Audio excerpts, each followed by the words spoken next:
Bonjour à toutes et à tous et bienvenue pour un nouveau numéro de Spurs Break, un podcast mensuel proposé par la Spurs Nation France. C'est l'heure de faire le bilan de la saison de l'équipe de Greg Popovich et pour ce faire avec nous aujourd'hui, Benj. Il est le recordman du nombre de participations au Spurs Break avec un bilan de 13. Salut Benj. Putain, mais ça c'est une belle stat que tu nous sors là. Eh oui, d'entrée de jeu, une stat. Ça c'est fou. Jules, il est le dauphin de Benj au nombre de participations avec 12. Pourtant, il est bien meilleur que lui. Salut Jules. Salut. Ça me fait très plaisir ce que tu me dis. Benj, une réaction? Bon, je t'emmerde. Hein. Excellent. Spurs Break épisode 16, c'est parti.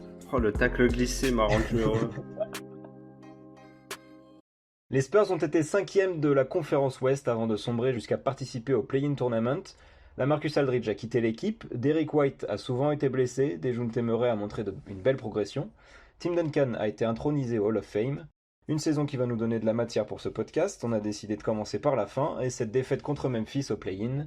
Benj, qu'est-ce que tu peux nous en dire ? Compliqué, en vrai très compliqué. L'absence de Derrick s'est fait ressentir encore plus que d'habitude, notamment sur l'adresse extérieure, qui a fait défaut sur tout le match. On a senti que l'équipe était pas totalement prête à jouer ce match. Le premier quart-temps a été une catastrophe à tous les points. Heureusement que Memphis nous offre le deuxième quart pour qu'on puisse revenir, mais on est arrivé dans le match sans être prêt à jouer. En fait, ça c'est très grave à ce niveau-là. Et surtout parce qu'en fait c'est le match le plus important de la saison, en fait c'est tout. Du coup on est arrivé avec des tongs, on a vu on aurait dit un match de playground un dimanche. Tel Patty Mills. Ouais. D'ailleurs Patty Mills qui fait un bon match pour le coup. Hein. Il est vraiment il fait vraiment le taf. C'est pour ça, c'est son truc les tongs. C'est ça. C'était son match. Le plus gros problème de ce match-là, c'était Dillon Brooks, qui a été absolument intraitable sur DeRozan. En fait, depuis que DeRozan est arrivé au Spurs, j'ai jamais vu quelqu'un défendre aussi bien sur lui. Il n'a pas pu respirer, il n'a pas pu jouer, c'était terrible. En fait, je voulais beaucoup parler de DeRozan parce qu'il y a beaucoup de choses à dire dessus qui sont de son fait, donc de sa faute, de sa responsabilité et de la responsabilité de Pop, parce que en fait, dans le début du match, on a vu que DeRozan n'était pas en rythme. Et ça arrive. Et pour le remettre en rythme, Pop a décidé de lui donner des ISO au poste sur Dillon Brooks. Ce qui était une terrible idée, en fait, vu qu'il était absolument en mission. Et du coup, ça a donné des shoots forcés absolument improbables sans qu'il puisse presque bouger DeRozan.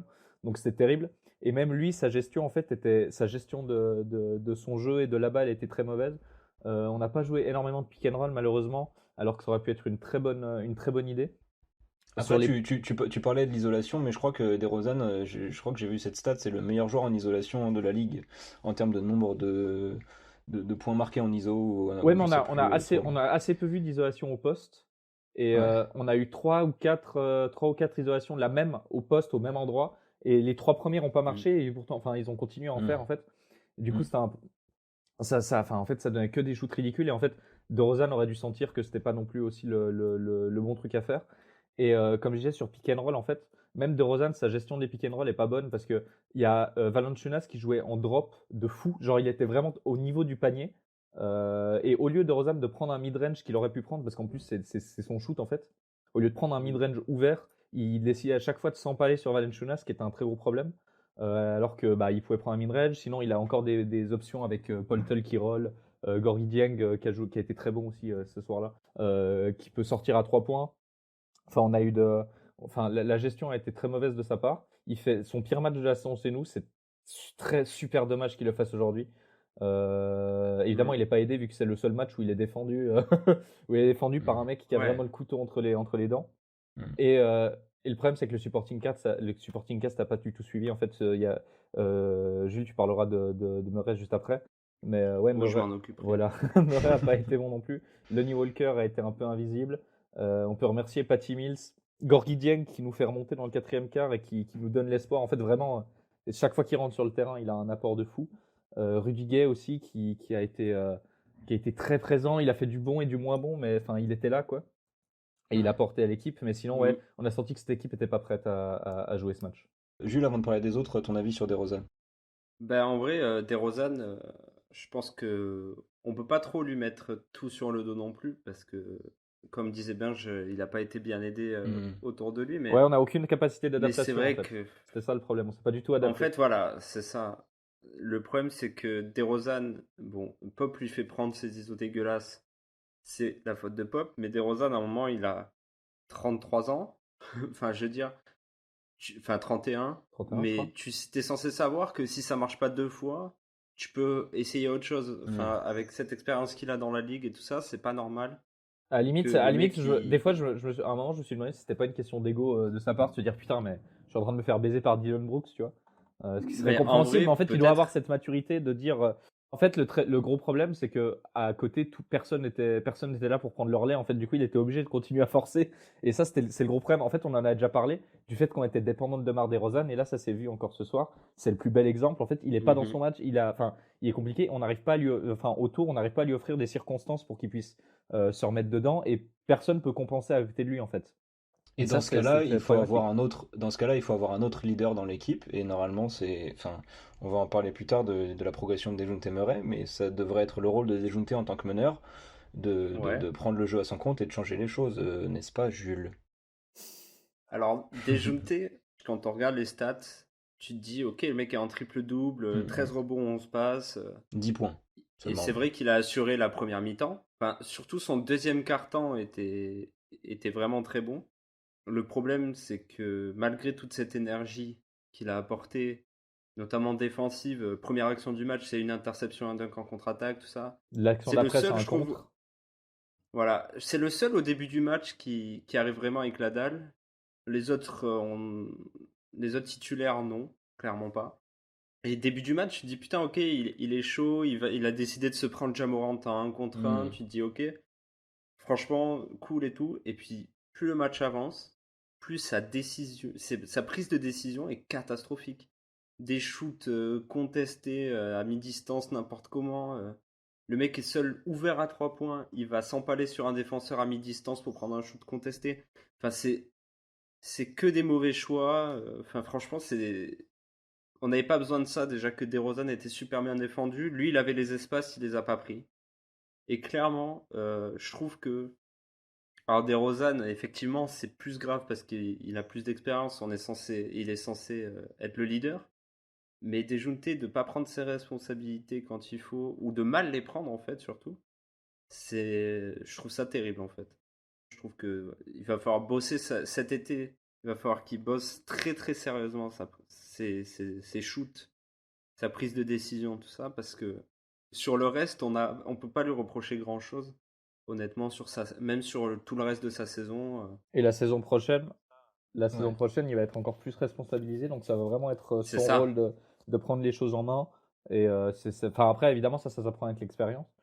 Donc c'est cool, bien sûr. c'est cool qu'il apprenne de ses erreurs. Je pense qu'il va beaucoup apprendre de ce match.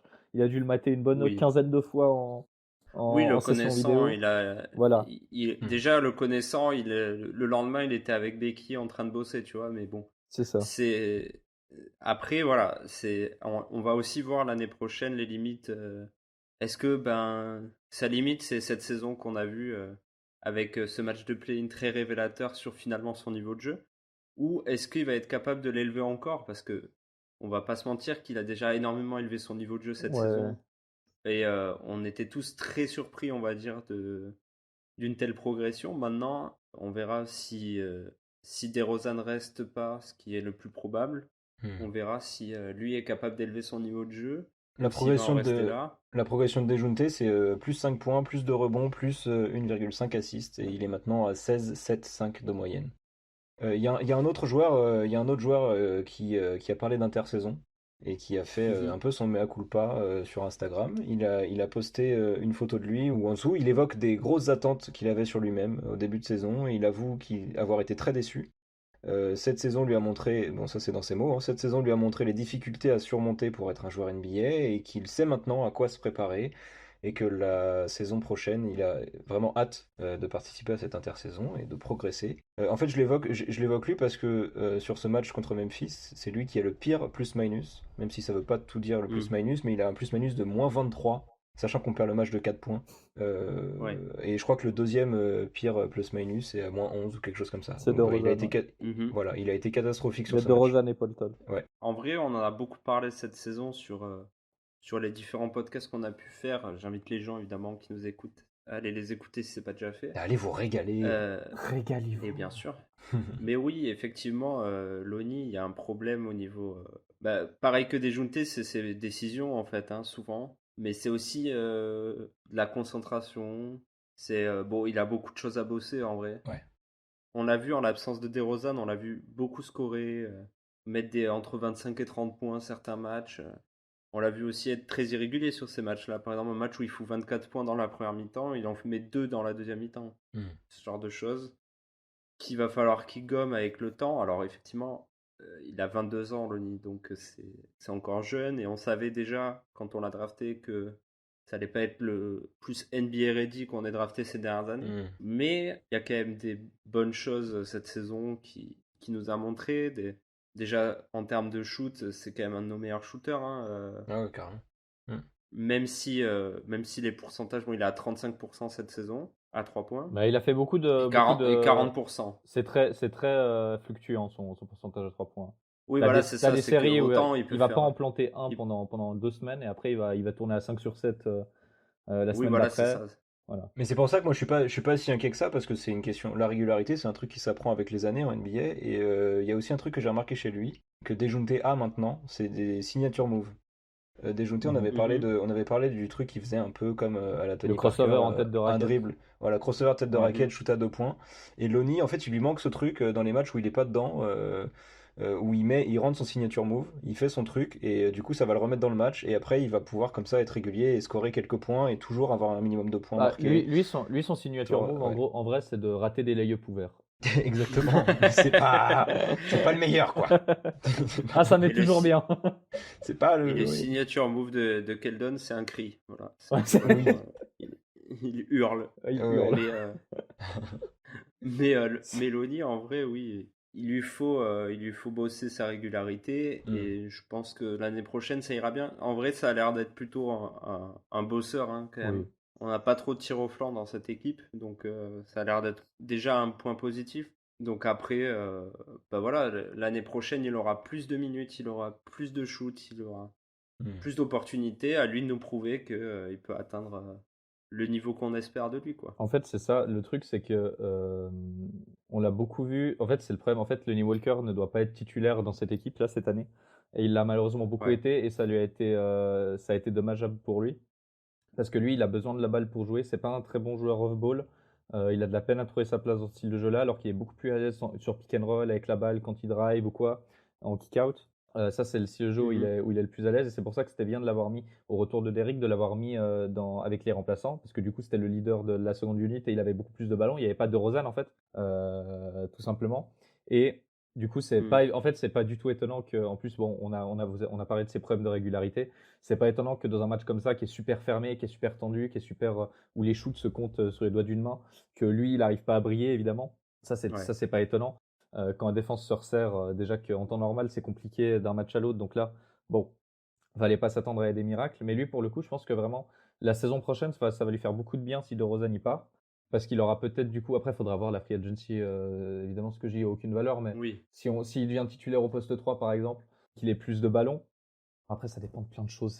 Après, je crois que Popovic veut en faire son Ginobili dans le profil et veut l'utiliser vraiment au 6e homme. Là, il a été C'est ce qui serait bien titularisé. aussi, en fait. Il a été titularisé Ce en serait le l'absence mieux de pour lui, Derrick je White. pense. Il a été titularisé en l'absence C'est de ça. Derrick White parce que sinon, son rôle attitré, c'est 6e homme. Mais faut voir qui est-ce qu'on met à la place, tu vois. Enfin, Bien sûr, oui. faut voir un peu Mm. la free. Enfin, voilà. Mais je veux dire, la saison prochaine, quoi qu'il arrive, enfin, si DeRozan part, il aura de toute façon plus de ballons. Et ça lui fera beaucoup de bien et ça l'aidera aussi à être plus régulier et à apprendre de ces choses-là. Je pense que pour le coup, lui, c'est pas trop un problème c'est pas le même poste en même temps, mais Dejounte Murray doit vraiment bosser sa prise de décision, son mental. Lui, ça doit vraiment être sa régularité et un peu son identité en tant que joueur aussi, parce qu'il a un style de jeu qui est un peu un style de jeu de star, tu vois, en tout cas de franchise player, où il touche beaucoup la balle, il prend beaucoup de tirs. Il doit peut-être adapter un peu ça, dépendant de sa situation ou quoi. Donc, il y a beaucoup à voir, mais franchement, le futur, s'il taffe, il n'y a pas de raison qu'il n'y arrive pas, quoi. Le futur peut que lui sourire, je pense. En vrai, ce qui lui manque un peu, c'est de se spécialiser, ouais. Parce qu'en fait, il est bon partout sans être excellent nulle part, quoi. Du coup, C'est ça. a priori, sa première chose, c'est le scoring. Sauf qu'il a pas assez de ballons pour s'exprimer. Ouais, c'est ça le Du truc. coup, Donc, mais c'était pas facile pour lui je cette veux année. dire, cette saison, il prend autant de shoots que Keldon. Alors que clairement, Ils ont pas du tout le le même style. profil, le Keldon, il peut prendre beaucoup moins de tirs que Lonnie, ça me poserait aucun Bah problème, ouais, hein. mais Keldon, c'est un shooter de fin de chaîne ou de choses comme ça, vous voyez, qui va Alors aller que chercher Lonnie, les c'est un drives. créateur. C'est absolument. Pour lui, surtout. Mais par contre, je pense qu'ils peuvent vraiment cohabiter tous les deux ensemble. Mais même, en fait, le truc, Après, c'est que on l'a même vu en tant que créateur, souvent il perd des ballons un peu bêtement, il n'arrive pas oui, à enclencher ses attaques, ses drives et tout. Donc il va falloir qu'il bosse aussi beaucoup là-dessus. Ça, c'est du QI basket, tout simplement. bien sûr. Maintenant qu'il a une place dans la rotation qui est plus assumée, parce que ça, c'était sa première saison en tant que vrai Mhm. pilier de Oui, rotation, enfin oui. joueur important. Là, il va pouvoir, maintenant qu'il a plus cette pression-là, il va pouvoir se concentrer sur être un bon joueur de rotation. C'est ça. Il faut bosser un signature move et son QI basket, regarder des vidéos. Voilà. Avant de parler Ouais. d'autre chose, on va continuer un peu sur ce match contre Memphis parce que c'est quand même le plus Mhm. important de la saison, donc ça révèle beaucoup Et de choses. il résume assez bien notre saison en vrai. Bah oui, oui. Oui. Oui. Bah Il nous aide notamment, bien. notamment sur le fait que en face de nous, il y avait Jonas Valanciunas qui a terminé à 23 rebonds. Et nous, de notre côté, Ah, les problèmes. les rebondeurs, c'était Dejounte Murray avec 13. Ensuite, Keldon 10. Jacob, donc notre pivot, qui est seulement troisième avec 10 aussi. Je le mets troisième parce que c'est un pivot, il devrait être devant 11 Keldon. rebonds qu'elle Et donne. je crois 11 rebonds que, qu'elle donne. ouais, On qu'elle a donne 11, hein. Ouais. Alright. Ok, bah voilà, donc Donc Dejounte vraiment 13, troisième. Keldon 11, Jacob 10, Rudy Mhm. 7, Lonnie 5 et Gorgui Dieng 4. Donc nos pivots, ça fait 14 rebonds. Après, Gorgui Dieng a joué 4 12 rebonds minutes. en 12 minutes. Ouais, Ouais. Mais en fait, le certes. truc, c'est que Mais faut voir le match. En fait, On avait, Paul Toll, on avait Rudiger en 5 du coup pendant plusieurs séquences quoi. oui, oui, mais, Mm. mais Paul Toll, de toute façon, il joue. Enfin, il fait le box-out, en fait. Et du coup, c'est les autres qui pêchent les Ouais. rebonds sur lui. Mm. Ça, c'est un truc qu'il fait bien. Il fait bien les écrans retard sur les tirs. C'est pour ça qu'il a pas autant mhm. de rebonds que bon, après, Valanciunas nous a roulé dessus. Il n'y a pas de question à avoir. Il Après, mettait des fadeaway à la Aldridge ou à la Duncan Ouais. sur Paul Toll qui le défendait au corps. Enfin, il était trop chaud. Valanciunas, il nous roule dessus, mais que sur la première mi-temps, hein. À la mi-temps, je crois, il est en 19-20, hein. Un truc comme ça. Ouais, non, mais enfin, l'homme du match, c'est Dylan Brooks, hein. Celui qui est le plus impactant, c'est Dylan Brooks, Oui, oui, bien sûr. de très loin. Mm. Mais on n'est pas une très bonne équipe de rebond de façon générale, hein, en vrai. Bah, en fait, en vrai, ce qui nous manque, enfin, c'est que il nous manque un vrai pivot titulaire. Mais Enfin, Paul Toll Paul Tull, il Paul Toll est un est. petit peu soft. Il fait bien son taf, hein, mais il est un peu tout seul, il est un peu trop soft. Paul Tull, c'est un super septième homme pivot qui sort Ça, du puis, banc, exactement. qui amène de l'énergie, du rebond, du contre, et qui rentre quelques lay-up, Mais même, pas dunk, Un il, peu, il un peu même, à la heureusement, mais. Robert Williams je crois que c'est Robert Williams qui s'appelle, des Celtics où il a mis 9 contre Ouais. l'autre jour dans un match. Ouais, mais alors lui, Et il tu est vois, beaucoup moins il sort du soft banc. que Ouais, non Butler. mais voilà, mais ça dans le profil. Et, Mm. ouais, mais après, Williams, enfin Robert Williams, il y a quand même pas mal de potentiel, mais par contre, c'est une vraie tête de con, donc c'est la différence Ouais, c'est avec vrai. Paul Tull. Qui est plutôt assez calme. Mais, mais oui, dans le profil, je vois ce que tu veux dire. En Mm. fait, c'est souvent le problème qu'on a avec nos équipes ces derniers temps, c'est qu'on a des remplaçants qui sont titulaires. Bah oui, Enfin, c'est il y a eu le n'importe. problème avec Bryn Forbes l'année dernière, on a le Mm. problème avec Paul Tull cette année, qui, malgré non, et en tout le vrai, travail Paul Toll qu'il fait une très bonne fait, saison, en vrai, hein. Il il fait fait une une très bonne saison. super Le truc, saison. c'est que Moi, notre je suis très pivot, heureux de son taf, mais bon. notre pivot remplaçant s'appelle Drew Eubanks, en fait. Et ouais, ouais. Et ça, c'est compliqué. En plus, enfin, Ou Gorgui même sans Dieng. parler de talent ou quoi, mais Gorgui Ouais, mais- Dieng ne jouait pas. Donc, Drew Eubanks, il est petit, en fait. Même si lui, pour le coup, c'est vraiment une pile électrique, il y a des moments Ouais. où t'es petit, en fait, et on joue au C'est basket. pareil, Eubanks, je l'aime beaucoup. Enfin, je veux dire, c'est un mec qui va t'amener de l'énergie. Il Non, mais régale, franchement. Gorgui Il Dieng est est bien cool et meilleur. tout. C'est un pur tourneur de serviette sur le banc, Drew C'est Eubanks, y a pas de c'est souci. ça. Par contre, qui passe devant Gorgui Dieng dans la rotation, je comprends l'idée de Pop de vouloir le responsabiliser, lui donner du temps de jeu, parce Il, que Parce c'est il, qu'il jamais a, vu ça. bah, parce qu'il il a voit, 4 ans de contrat et que Gorgui est en fin de contrat aussi. voilà, non, mais C'était pas Ouais, mais aussi. bon. il voit des choses qu'on voit pas sur Drew Eubanks. Mais si ça se trouve, l'année prochaine, ce sera un bon pivot backup. Oui. Peut-être. Mais enfin, Mais en fait, c'est assez fluctuant aussi cette saison à Drew Eubanks.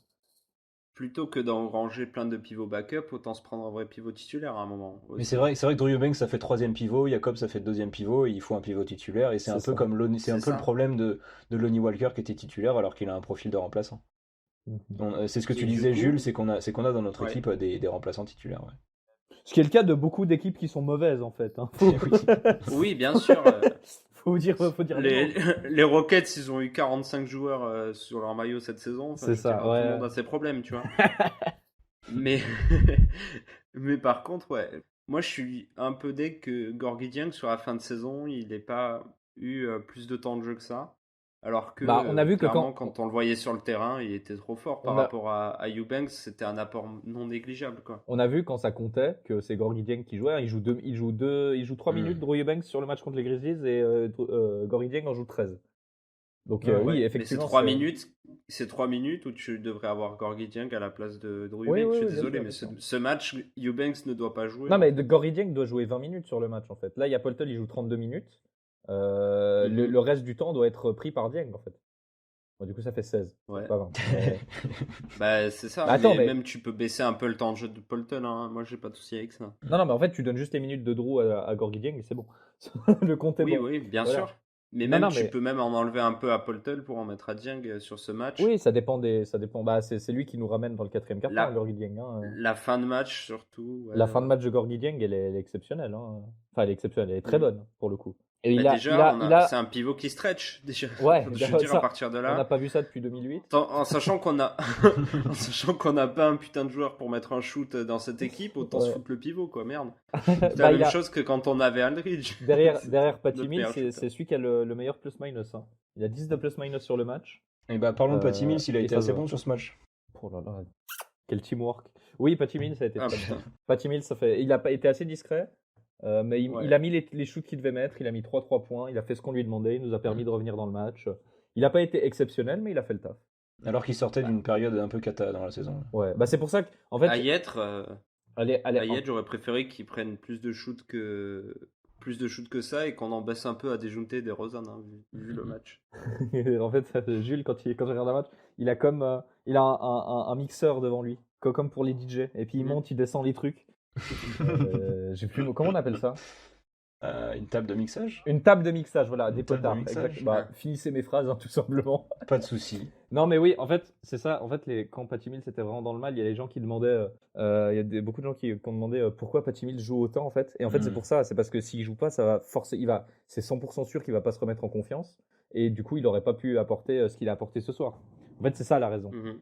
C'est Et que. c'est la même chose pour Rudiger d'ailleurs. Absolument. Parce que Rudiger, bon, je vais placer un petit mot dessus parce que cette saison, il m'a bien fait chier. Mais sur ce match, on voit bien aussi toute l'importance qu'il a. Enfin, je veux dire.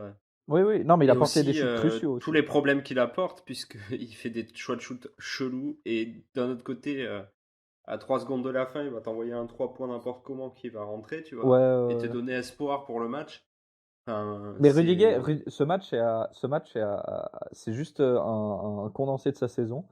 Il va Il n'y a pas tirer. plus Rudiger que ce Parce match, qu'il en tire, fait. il tire ouais, c'est ça. En fait, il tire à 8 sur 21. Il prend autant de tirs que de Rosanne. Et il fait du très très bon et du très très mauvais. Donc il fait, voilà, C'est ça ça. c'est la saison de Rudiger. Et il prend quelques rebonds Ah, mais aussi c'est ça. qui passent. Mais oui, oui. C'est ça. Et il défend pas. C'est Il du défend. Rudiger dans le texte. C'est vraiment, Le il n'y a taf est pas fait. d'autre truc à dire, quoi. Non, ouais, c'est Mais ça. il a c'est pris ça. ses 16 millions, quoi, et puis. Bah, fin de et puis contrat, là, voilà. il est temps de partir. Va-t'en maintenant. Ah, désolé. Merci, va-t'en. Merci pour les services rendus, mais il faut se barrer maintenant. Ouais, maintenant, C'était il pareil est- qu'avec Bellinelli, pareil qu'avec Forbes. Ouais, Il faut partir. En parlant de joueurs ou d'entraîneurs ou de quelqu'un qui va peut-être bientôt partir, Arrête. est-ce que vous voulez qu'on parle maintenant de Greg Popovich? Il y a plein de questions sur Twitter qu'on nous a posées Mhm. sur la succession de Et Popovich. ça fait 6 mois qu'on les esquive Ça fait gratuitement. Non, on a répondu. Le dernier podcast, on a répondu. Vous pouvez aller Ah ouais, c'est réécouter. vrai Mais ouais, en gros, on disait, Mhm. on disait que ça sera peut-être pour Becky, qu'on sait même pas si Popovich. On voit bien encore Popovich rester une saison de plus. Enfin, voilà. Bah, au début Vous de la pouvez aller saison, je écouter m'étais les dit, derniers c'est sûr, podcasts. ça fait 2 ans que je me dis, c'est sûr, celle-là, c'est sa dernière. Mais ouais. Mais là, Là, on a l'impression qu'il va rester. Franchement. Et voilà. Mais justement, il y a une question Twitter de Alexandre Sac, le frérot. le frérot, le légendaire On Alexandre Sac. l'embrasse. On va finir par l'inviter à force, hein, parce qu'il il a toujours des bonnes questions. Il va juste te est- remplacer, en fait. Ouais, voilà. On va faire ça. Alexandre Sac prend ma place. Et en plus, il a un sac à dos sur sa pépé. C'est vrai, je sais pas. Je crois. Inside. Toujours plus dans les inside. Le sac d'Alexandre Sac. Ah bon, on est... Alors, bref, Oui, il a un sac, c'est officiel. Oui.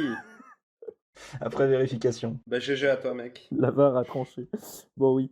Bon, quel vin Babac a-t-il conseillé à Pop pour qu'il rajeunisse comme ça? Il compare à la saison passée où il trouvait qu'il semblait à la ramasse. Quel vin Babac a-t-il conseillé à Pop pour qu'il rajeunisse comme ça? Alors, avant le play-in, c'était clairement de la bonne piquette, mais sinon, le reste de la saison, je pense que c'était un bon petit Bordeaux. Je connais pas très bien en vin, donc voilà. T'as essayé de faire des vannes, mais t'y connais rien, quoi. Ouais, C'est ça. Oui. Non, mais en vrai, cette saison déjà, elle était beaucoup plus simple pour Pop que la saison dernière, parce que la saison dernière, il devait gérer Bryn Forbes, Marco Bellinelli, il devait gérer l'entrée de Lonnie Walker aussi. Enfin, c'était un enfer pour lui. Le statut de Derrick White et de Dejounte Murray, Aldridge qui vieillit. Enfin, la saison dernière, c'était un enfer. Là, il était beaucoup plus calme. Il savait qu'il avait aucun joueur, que quand il allait rentrer, il allait lui plomber un secteur du jeu, ce qui est déjà pas mal. Et du coup, ça aide beaucoup. Mais c'est vrai qu'il a paru plus. Rudiger. Il te plomberait un Rudiger. à la limite, box out au rebond. à la limite, il crève des ballons, c'est tout. À force de les foutre sur le cercle. Non mais tu vois ce que je veux dire. Genre, c'est pas un Marco Bellinelli qui va être en fauteuil roulant. Oui, non, bien sûr, c'est pas le même niveau. Il a dit d'ailleurs juste à la fin de la saison, qu'il avait peut-être jamais été aussi fier d'une équipe parce qu'elle ne renonçait jamais. Et putain, vu les têtes qu'on a, évidemment qu'on va jamais renoncer. Ouais, c'est clair, là, franchement, DeMar DeRozan, Keldon Johnson, Lonnie Walker, Dejounte Murray, putain de merde. C'est un bataillon. Même Drew Eubanks, Devin Vassell, Rudy Patty Mills, Drew Sam Eubanks. Anic, une bonne tête de con aussi, qui joue pas beaucoup, mais quand il joue... Tête à claque aussi. Mais, oui, ouais, mais du coup, en vrai, pourquoi pas encore une saison? C'est pas impossible. Parce qu'il a encore rien dit non plus. Il a pas montré de signe de j'en ai plein le cul. Donc, le mystère reste entier. Presque au contraire. Ouais, il avait l'air plutôt... Ouais. Ah bah comparé à la saison dernière où vraiment là il montrait des signes de j'en ai plein le cul. Ouais. Franchement cette saison. Il chope beaucoup mieux. moins de fautes techniques. Malheureusement. Et il en a chopé moins que de DeRozan, je pense, sur la saison d'ailleurs. Bon, oui, largement. Je pense que c'est du jamais vu depuis 30 ans aux Spurs. Qu'un joueur ait plus de technique que lui. Déjà, un joueur qui prend des techniques aux Spurs, normalement, c'était interdit. Ouais. C'est vrai. Mais après, faut voir parce qu'il y a aussi une question de timing. Après, évidemment, il part quand il veut. Il est là, évidemment. En fait, ça va. Mais en fait, t'as Becky Hammon derrière, t'as Kenny Atkinson qui a pas d'équipe en ce moment, pour être intéressant. Voilà, moi aussi. c'est à lui que je pense aussi. Ouais. Voilà, donc à voir. Mais je pense qu'en vrai, là, si elle se barre pas avant, là, ils vont filer le coaching à Becky Hammon. Moi, j'ai juste peur que Popovich décide de rester encore 2-3 saisons et que Becky en ait marre et qu'elle aille coacher ailleurs, mais je sais pas. Bah, surtout que c'est possible qu'elle ait des offres d'autres équipes. Hein. Tous les ans, elle en a. Tous les ans, elle en a. Elle a eu les Knicks, je crois, cette année. Ou l'année dernière. En fait, toutes les équipes qui se construisent autour de jeunes joueurs se disent mais pourquoi pas Becky Hammon. Oui, mais c'est son taf. Parce qu'elle a gagné une Summer League avec Derrick White en franchise player avec les Austin Spurs. Et puis ça doit se savoir aussi au sein de la ligue que c'est celle qui est la plus proche de nos jeunes. Non, mais même pas au sein de la ligue. C'est Dejounte, Derrick. Même pas au sein de la ligue, c'est commun. Enfin, je veux dire. C'est criant, ouais. Voilà, Becky Hammon, c'est celle qui s'occupe des jeunes. Lonnie Walker aussi, on l'a beaucoup vu parler avec Lonnie Walker cette année et l'année dernière. Ah mais là cet été, tous nos jeunes ils vont bosser avec Becky. Hein. Ah ouais. Pop il va prendre des vacances peinards. Hein, mais... C'est ça. Mais Becky elle va bosser. Hein. Bon, messieurs. Oui. On fait un break dans le Spurs Break pour la première chronique de Benj. Incroyable. Benj, je crois que tu vas rendre hommage au grand Tim Duncan, intronisé il y a quelques jours au Hall of Fame aux côtés de Kobe Bryant et Kevin Garnett. Comment tu te sens, Benj? Est-ce que t'es chaud? Alors, je suis chaud de fou.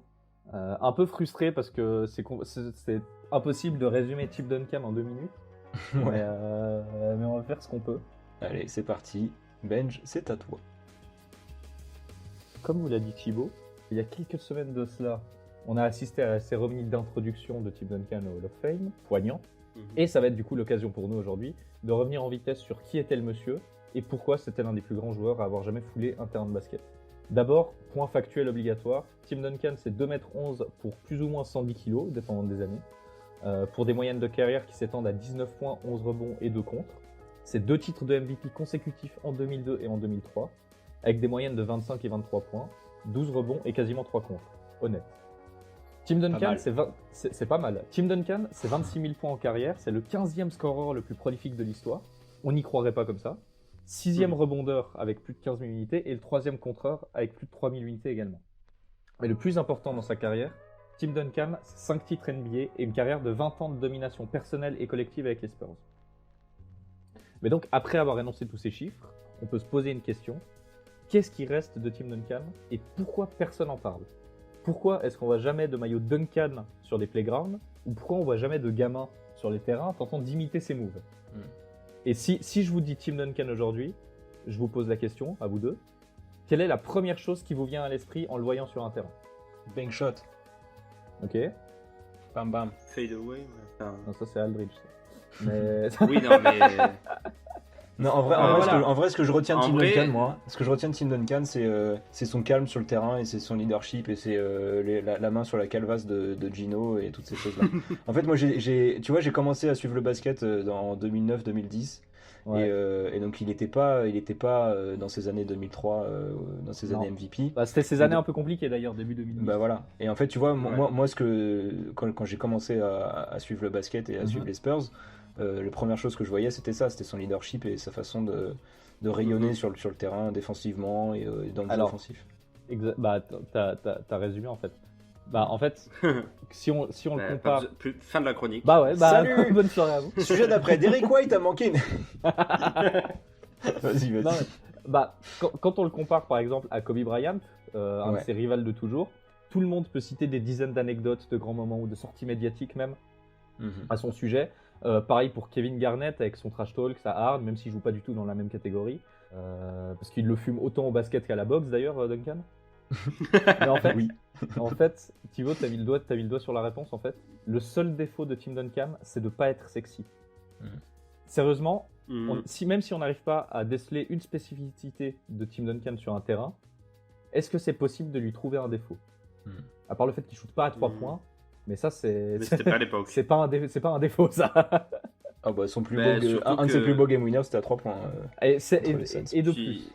Duncan, dans la NBA actuelle, ça shoot à 40% en 3 points, hein, je vous le dis. Oh oui, C'est- c'est le même. Je pense. Et les, Enfin, j'en les suis fondamentaux, sûr, c'était pas son souci, ouais. Mais en fait, c'est ça. Tim savait tout faire à tout moment. Et le plus important, c'est sans mettre la lumière sur lui. Et c'est pour ça qu'aujourd'hui, on le compare à des Anthony Davis ou à des autres saloperies qui lui arrivent pas à la cheville. Ça n'a jamais été un score Nikola boulimique. Vucevic. Carlos Boozer. Ça n'a jamais été un scoreur boulimique, même quand il plantait 25 pions tous les soirs dans ses meilleures années. Son record en carrière n'est que de 53 points dans une défaite face aux Mavs. Ce qui veut quand même dire, c'est-à-dire que quand il marque des points, c'est parce que rien ne va autour. Et son nombre de matchs à plus de 40 points se compte sur les doigts d'une main. C'est ça, Tim Duncan. C'est un joueur qui va faire vivre un enfer à toutes les équipes NBA, mais sans être impressionnant aux yeux du grand public, ou même aux yeux des spécialistes, sans enchaîner les highlights ou les performances impressionnantes. Tim Duncan, c'est un highlight qui ne s'arrête jamais et qu'on ne comprend qu'avec le recul. The Big Fundamental porte très bien son nom, et il devrait être un modèle pour tous les intérieurs du monde, et même plus loin, tous les jeunes basketteurs du monde. Mais à tout ça, certains pourraient répondre « Oui, mais Duncan faisait partie du système Spurs, le fameux système Spurs dont on nous rabâche tout le temps. C'est aussi pour ça qu'il a brillé, c'est grâce à Pop. » Et il y a une très grosse nuance à porter à ça. Tim Duncan ne faisait pas partie du système Spurs, Tim Duncan était le système Spurs. Oui. Sans lui, rien n'aurait été possible, autant sur le terrain qu'en dehors. Sans sa domination, son leadership et son talent tout simplement, impossible d'aller chercher 5 titres et de construire une domination sur 20 ans. Et hors du terrain, sans son leadership, son calme et son respect de son coach et de tous ceux qui l'entourent, impossible pour Popovich de maltraiter Tony Parker pendant des années pour qu'il devienne le joueur qu'il a fini par devenir. C'était, sans Duncan, impossible d'instaurer quoi que ce soit, tant il rayonnait partout dans cette équipe. Et il faut quand même se rappeler qu'en 2003, Tim Duncan va chercher son 2e titre, quasiment tout seul, accompagné uniquement de role-players. David Robinson, il est en pré-retraite, c'est sa dernière année. Tony Parker, il en est à sa 2e saison. Manu Ginobili, il est rookie et en plus, il a eu des gros problèmes de blessures toute l'année. Le fameux système Spurs des années 2000, ça se résumait à donner la balle à Duncan au poste et après on brode autour. Il était au centre de tout et jusqu'au titre de 2014, il était toujours sûrement le joueur le plus valuable de son équipe. C'est ça Tim Duncan en fait. C'est sûrement un des QI basket les plus élevés qu'on ait jamais connu. Et c'est une des raisons principales de sa domination sur le temps. C'est son QI, son intelligence, le fait qu'il ait réussi à se renouveler et à faire la place aux jeunes autour de lui. Et on n'a même pas encore parlé de la facette la plus importante de Timmy, c'est sa défense. Je vais peut-être me mouiller sur celle-là, mais bonne chance pour venir me contredire. Tim Duncan fait partie des plus grands défenseurs de l'histoire de ce sport, et le fait qu'il n'ait jamais gagné de Defensive Player of the Year est au moins un aussi grand scandale que pour Scottie Pippen. Oui. Science du positionnement, du timing, sur l'homme ou en aide, il était intraitable. C'est pas pour rien qu'il est dans les livres des records des meilleurs rebondeurs et contreurs. Si on a été l'une des meilleures défenses de la ligue pendant 20 ans, jusqu'à que ça leur soit reproché d'ailleurs dans les années 2000, tellement leur jeu était chiant et basé là-dessus, c'était grâce à Duncan. Depuis ses premières années où il était jeune, fougueux et athlétique, jusqu'à sa retraite, il a toujours su se réinventer pour proposer le meilleur jeu possible et aider son équipe à gagner. Parce que c'était ça Tim Duncan, un joueur au service des autres, qui aurait, de toute façon, quoi qu'il arrive, gagné dans n'importe quelle équipe, sauf les Wolves. Mais il aurait gagné dans n'importe quelle équipe, tellement il a de talent et tellement il était juste trop fort. Mais il a accepté de s'adapter, de se mettre sur le côté, de laisser la place aux autres et de se réinventer pour permettre à l'équipe d'évoluer et de dominer sur le temps. On pourrait en parler des heures, qu'on n'arriverait même pas à résumer complètement le joueur que c'était, tellement il était exceptionnel. Et c'est pour ça que c'est une légende.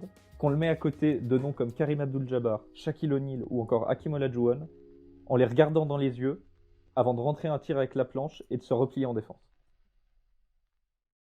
Bien joué Benj, régalade. Bravo. Merci. Le système Spurs, c'est Duncan, c'est ce qu'a dit Popovich pendant son discours au moment de l'intronisation au Hall of Fame. Il a dit ça, il a dit que tous les titres que les Spurs ont gagnés, c'est Tim Duncan, et voilà. Au moment où on a retiré son maillot, il avait juste dit « No Duncan, no title », tout simplement. On va causer de Derrick White sans transition. J'ai pas de transition entre le grand Timmy et Derrick White, même si Et le on adore petit Derrick. Et le grand Derrick. Le grand Derrick. Même si on l'adore. Derrick White a manqué une grande partie de la saison et a prouvé son importance, notamment par son absence. Avec lui, c'est 18 victoires, 18 défaites, et sans lui, c'est 15 victoires, 21 défaites. Avec lui, c'est 4 points encaissés en moins par match et 6 points marqués en plus sur 100 possessions pour toute l'équipe. Mais ce sont que des stats. La tête dans le fut sur Twitter nous demande Derrick White, cœur ou cœur-cœur? Jules. Alors, Derrick White, cœur. Cœur, double répondre cœur. à la question, bien sûr. Ouais. Parce que, en fait, c'est le deuxième meilleur joueur de l'équipe, même si cette saison, du coup, c'est déjounté vu l'absence de Derrick White. Intrinsèquement, Mais- il est plus important. Voilà, en termes de niveau de jeu sans les blessures, c'est lui. Enfin, et c'est limite pas débattable en fait. Parce Non qu'il mais est en plus, vraiment trop fort. oui, non mais en plus il est plus vieux. Enfin c'est pas insultant pour Jun Temeray, mais Parce que juste plus ouais, fort. déjounté a plus de potentiel. Il est aussi plus développé parce qu'il a 26, bientôt 27 ans, Derrick. Oui, bien et sûr. qu'il a fait 4 ans d'université et que ouais. Voilà, on connaît le speech, mais en tout cas, ce qui est important de noter, c'est que Derrick White, déjà, tu regardes toutes les stats brutes quasiment, il est dans presque tous les compartiments top 3 de la team. En gros, à part le rebond et le pourcentage au tir, parce qu'il prend plein de shoots compliqués. Sinon, il est dans le top 3 de l'équipe sur tous les compartiments. Il est très souvent en top 2, derrière DeRozan, quoi. Et c'est pas pour rien, c'est parce que c'est un des meilleurs joueurs de l'équipe et que forcément son absence, on l'a vu, on en a parlé pendant le match du play-in. Mais la fin de match où les choix de DeRozan et de Dejounte sont catastrophiques, si tu as Derrick White sur le terrain et qui te fait des pick and roll avec Poltel, et ben, tu libères tout de suite des shoots faciles, des lancers francs ou des lay-ups. Et en fait, ça t'amène les solutions dont tu as besoin à ce moment-là. Non mais oui, en fait le gros problème c'est que comme je l'ai dit, Derrick White est trop fort, mais c'est surtout que c'est la seule c'est notre seule menace extérieure. On en a déjà parlé dans le dernier podcast. C'est-à-dire que c'est celui qui tire le plus à 3 points. En fait, il prend quasiment 7 3 points par match, ce qui est beaucoup. Après, il a eu des problèmes de rythme aussi. C'est pour ça qu'il shoot que à 34% à 3 points. Mais si on regarde ses 10 derniers matchs, il en prend 7, il est à 40% à 3 points, quelque chose comme ça. Donc on a vu qu'une fois qu'il était en rythme, il a 15 points de moyenne sur la saison. Sur les 10 derniers matchs, il est à 17,5 à 40% à 3 points. Avec un plus-minus global de plus 8,2. Donc c'est le plus haut de l'équipe. Et en fait, le truc c'est que il manque de supporting cast à ce niveau-là, parce qu'il peut évidemment pas prendre tout le secteur extérieur pour lui tout seul en fait. Et surtout, ça le limite un peu trop à être un shooter à 3 points, alors que ses plus grosses qualités, c'est avant tout d'être un gestionnaire un bon passeur et tout simplement un bon gestionnaire d'attaque. Et normalement, sur le côté shoot, il arrive après. Là, bon, ça va s'équilibrer avec Murray encore la saison prochaine si les deux sont en bonne santé, on l'espère. Il faudra voir ça. Ça va être un gros challenge de la saison prochaine pour Pop ou son remplaçant.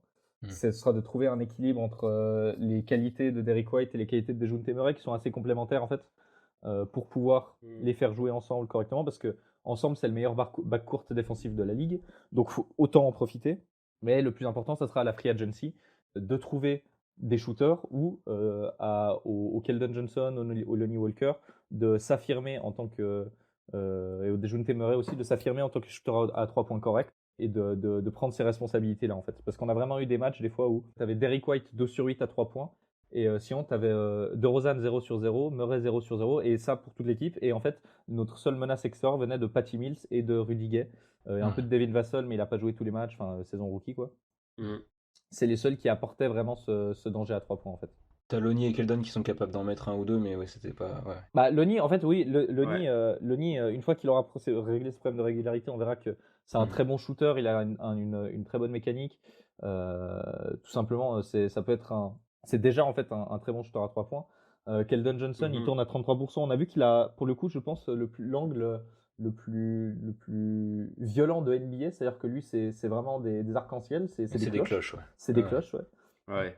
Mais en dessous de ça, c'est quand même, il tire à 33%, si je dis pas de bêtises, Keldon Johnson, ouais, c'est ça. Et en fait, autour, on a trop de shooters moyens, entre guillemets, puis on manque de spécialistes, en fait, à 3 points. Et c'était un gros problème contre les Grizzlies, ça a été un problème toute la saison. Et ça va être un des gros axes de progression pour la free agency et la saison prochaine. Et je crois que c'est la saison dernière, on l'avait peut-être déjà plus, Davis Bertans. Non, on l'avait plus, Davis Bertans. Mais il y a eu un moment dans l'équipe en même temps. Il y a eu un moment dans l'équipe en même temps, Bryn Forbes et Davis Bertans dans la même truc. Mais Derrick White. Maintenant, ils vont manquer. Hein. Bah ouais. En fait, c'était pour ça que Bryn Forbes était titulaire l'année dernière et qu'on n'arrête pas de pester, c'est parce que c'était le seul à pouvoir apporter cet apport, cette menace extérieure en fait. Et c'est pas un rôle c'était pas un costard taillé pour Bryn Forbes qui s'amuse beaucoup plus à Milwaukee. Il sort du banc, il met ses shoots et il revient. Enfin, lui, il doit s'amuser de fou. Bah oui. C'est clair. Mais Derrick White, son plafond, on l'a peut-être vu, je sais pas si c'est son plafond, mais son meilleur niveau qu'on ait vu de Derrick White, c'était dans la bulle l'année dernière. Ouais, c'était assez similaire à ce qu'il a proposé sur cette fin de saison. Mais cette saison, elle est un peu tronquée parce que il a eu à peine le temps de reprendre le rythme. Il a joué 10 matchs dans un bon rythme, après il s'est reblessé. Donc en fait, on sait toujours pas ce que c'est son plafond. Ça va pas devenir un joueur qui va mettre 22 points par match à 40% à 3 points. Mais franchement, il a encore une marge de progression, ça se voit. Et on sent qu'il n'est pas encore totalement libre de. Enfin, on l'a pas encore vu à son meilleur niveau. Et puis, pour en rajouter une dernière, on parle beaucoup de son attaque là, mais c'est aussi le meilleur défenseur de l'équipe en fait. Oui. Donc, avec Dejounte Murray. C'est débattable, mais je pense que Derrick White est plus stable en tout cas. Non, oui, Derrick White est encore un peu fou. Oui, voilà. Enfin, fou. Non, mais Derrick White, Derrick White a un meilleur QI basket que Dejounte Murray. C'est ça. Pas que des DJ soient cons, mais juste il voit mieux les choses. Enfin, c'est pour ça que c'est un meilleur gestionnaire. C'est juste Derrick qui est archi intelligent plutôt que DJ est con. C'est ça. Ouais. Dejounte, c'est un très bon joueur et un très bon défenseur. Ouais. Bah, Dejounte, c'est un défenseur sur l'homme et des interceptions avec ses longs bras, et Derrick, il peut mettre des contres. C'est un défenseur d'équipe, Derrick aussi. C'est ça la différence. Après, on a perdu notre meilleur défenseur et notre meilleur gestionnaire derrière DeRozan. Donc en fait, forcément, la saison, elle a été beaucoup plus difficile que ce qu'elle aurait dû. Et notamment, ce match de play-in qui, comme on a dit tout à l'heure, résume parfaitement cette saison. Et voilà, l'année prochaine, si on a les Dejounte et Derrick en bonne santé tous les deux, avec Keldon qui aura step up, Lonnie aussi, et Vassell aussi, et notre futur rookie, l'autre pick, on peut se mettre à rêver d'un backcourt Dejounte Derrick assez incroyable. Pour nuancer un petit peu, parce ça fait quand même 15 épisodes qu'on passe notre temps à le pépon, je pense que Derrick va devoir apprendre aussi à être plus impactant sur le terrain, parce que souvent il est des fois un petit peu passéiste. Il a de la peine à des fois à enclencher des actions quand c'est pas du pick and roll ou souvent il se retrouve bloqué il se retrouve bloqué parce qu'il a de la peine à trouver des solutions. Ça va être un axe d'amélioration pour lui. Ça va être justement d'être plus incisif, tout simplement, dans son jeu. En fait, des fois, on a l'impression que il se rend pas compte qu'il est fort. Oui, Tu vois ce que je veux dire? Ah, En c'est ça. fait, il va attaquer le cercle et puis il va se stopper alors qu'il aurait pu soit mettre un lay-up, soit même un dunk parce que c'est ouvert, Mhm. soit provoquer des lancers ou trouver une bonne passe, sauf qu'il va s'arrêter et ressortir la balle sur des Rosanne ou des Junté qui sont là et qui sont pris par C'est par ça. un Ça, défenseur et du coup ça va redémarrer l'action. on en Alors que parlait, il avait le moyen d'impacter directement quoi. on en parlait déjà l'année dernière. C'est vrai qu'il a Mhm. tendance à être un peu timide. Là, ça va mieux cette saison. Il y a encore une marge de progression, mais je trouve que ça va mieux. Ouais. Mais oui, effectivement, il y a du taf à ce niveau-là, quoi. Sur des défauts de sélection de shoot, on parle tout le temps de joueurs qui prennent trop de tirs et qui prennent des tirs trop compliqués. Lui, c'est presque l'inverse en fait. Il Ouais. prend Sauf, pas ah assez bah de tirs. après, oui, après cette saison, du coup, à 3 points, il était, Hmm. c'est pas qu'il avait le feu vert de Mm. pop, c'est qu'il y avait plus de feu en fait. Du coup, il était juste à 200 sur l'autoroute et dès qu'il recevait la balle, il faisait au moins une feinte pour voir si ça passait. Et Hmm. sinon, il prenait le tir. Le nombre C'est de vrai. fois, enfin, je crois qu'à chaque fois qu'il recevait la balle derrière l'arc, il faisait juste une feinte pour voir s'il y avait moyen de déceler quelque chose. Mais c'est Mais oui, du c'est coup, vrai. oui. Hein. Messieurs, est-ce que ça vous dit de passer au quiz? Ça, c'est déjà fini? Mais oui. Ouais, bah, qu'il t'en passe vite quand Mhm. on s'amuse. Ah ouais, putain, on se régale. Est-ce que vous êtes Bah chaud vas-y, hein. pour un Let's petit qui go. suis-je que je vous ai concocté pour la deuxième Chaud de fois? ouf, chaud de Je vais ouf. faire ma page basketball référence. Voilà. C'est parti, game time.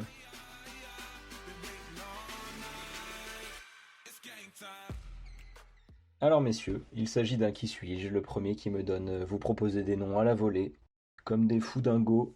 André Agassi. Exactement. Pete Sampras. Pete Sampras.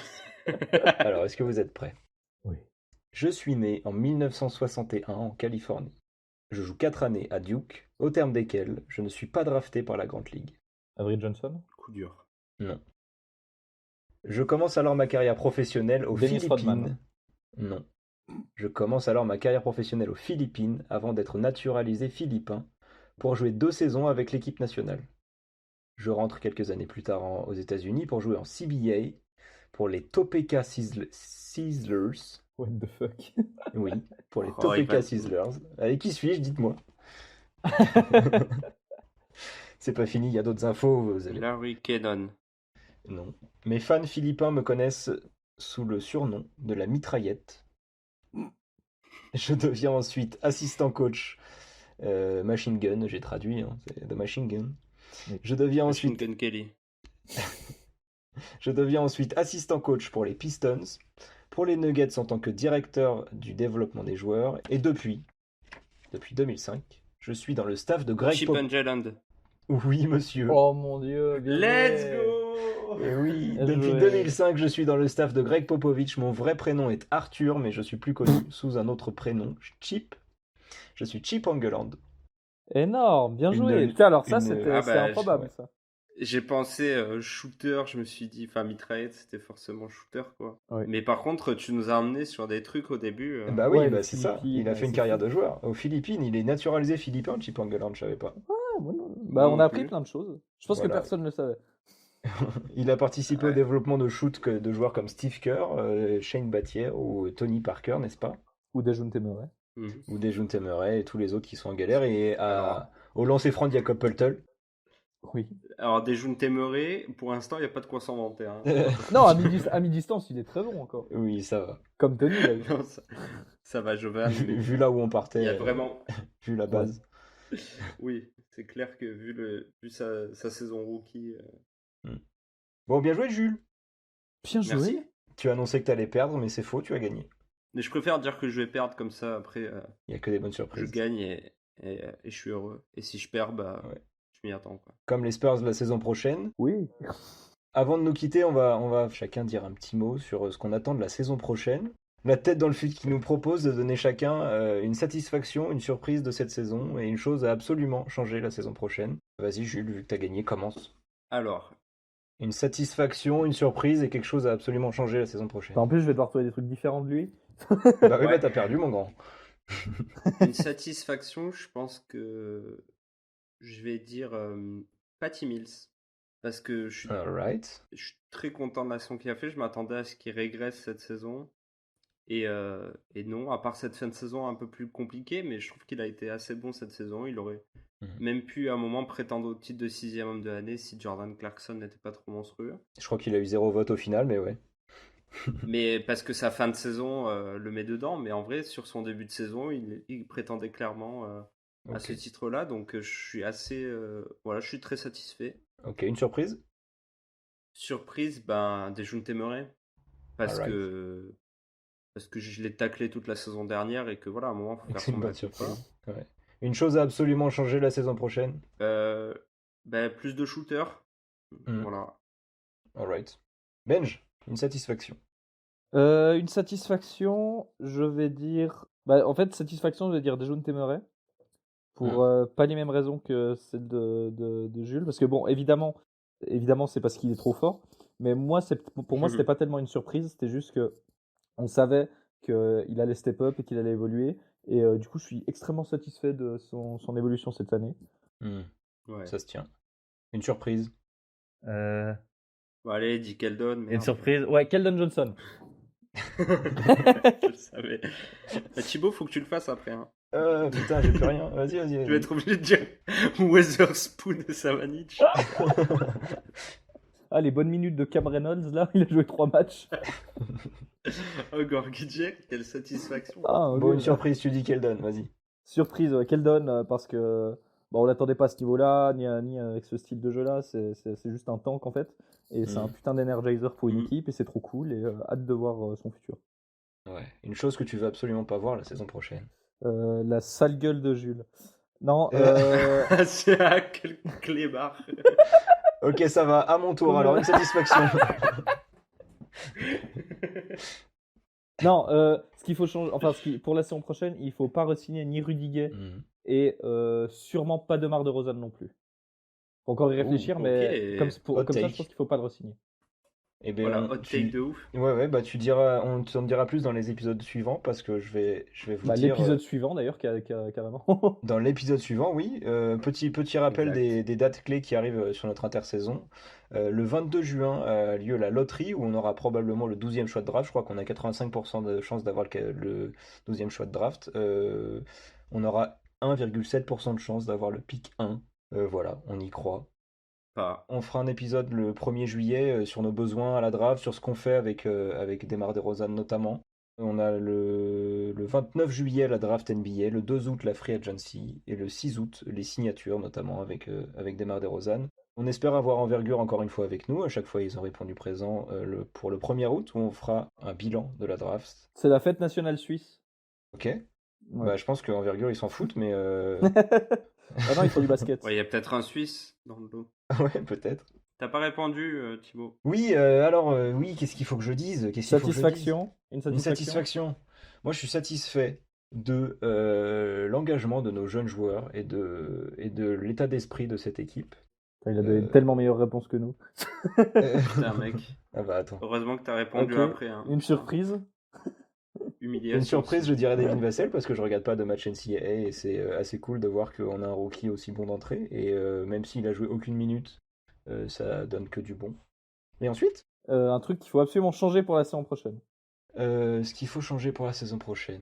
J'aurais dit un shooter parce que moi ce que j'aime dans le basket c'est le shoot. C'est mon truc préféré, mais je vais pas pouvoir le dire. Bah oui. Peut-être un intérieur un peu plus emballant que Jakob Poeltl, une Rosta à l'intérieur. En fait, ce que je veux changer, mais je sais pas si j'y crois vraiment, et ça on en parlera dans l'épisode sur la free agency, c'est qu'on arrive à dégoter un très bon joueur et qu'on arrive à kiffer le basket en voyant un bon joueur. Ça n'arrivera pas. Effectif l'année prochaine, ça n'arrivera sans doute pas. Le seul bon joueur qu'on peut espérer voir de votre effectif l'année prochaine, c'est DeMar DeRozan et Derrick White. Ouais. Et Dejounte Murray. Oui. Je veux pas tous les citer. Et Kate Cunningham. Bon, merci messieurs, c'était cool. C'était bien. Bah ouais, merci, c'était bien, ouais. On a bien rigolé. Salut à tous et au mois prochain pour le prochain épisode de Spurs Break. Au revoir. Ciao, ciao.